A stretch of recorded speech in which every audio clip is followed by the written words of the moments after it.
चाहिँ खोलिसकेको थिएँ तर यसको कभर चाहिँ निकालेर मगाएको। हेरौँ ल कस्तो के आएको रहेछ, तपाईँहरूलाई पनि इन्ट्रेस्टिङ लाग्छ होला है यो भिडियो चाहिँ। यो छ फर्स्टमा एकदम यो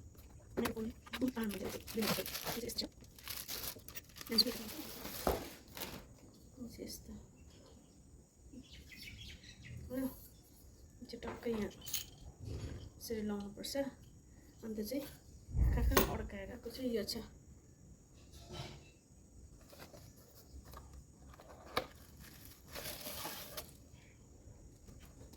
यो चाहिँ म कहिलेदेखि इस्तेमाल गर्छु मलाई पनि थाहा छैन।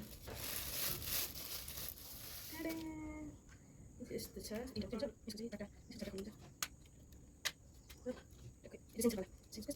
फोन अड्काउनुपर्छ हो। यसको यो सेन्स गर्ने चाहिँ यहाँ अनलक गर्नुपर्छ अनि चाहिँ यो टक्कै यसरी घुम्छ। भिडियो गर्दा चाहिँ आफू जता जता गयो त्यतै घुम्छ। यसको चाहिँ यहाँ हुन्छ क्यामेरा।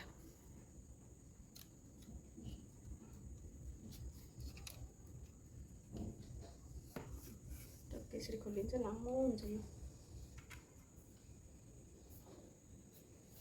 लामो छ, निकै अल्गो छ। यो चाहिँ त्यो तपाईँको अडियो इन्टरफेस हुन्छ। यो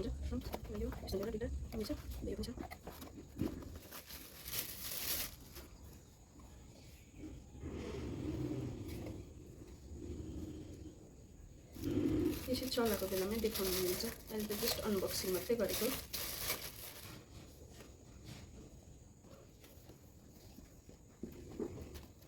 राखेको मलाई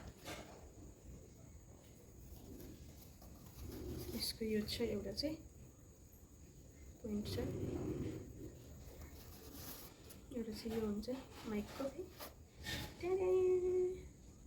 यो चाहिँ त्यहाँ जोड्नुपर्छ अघिकोमा। अन्त चाहिँ टक्कै राखेर क्या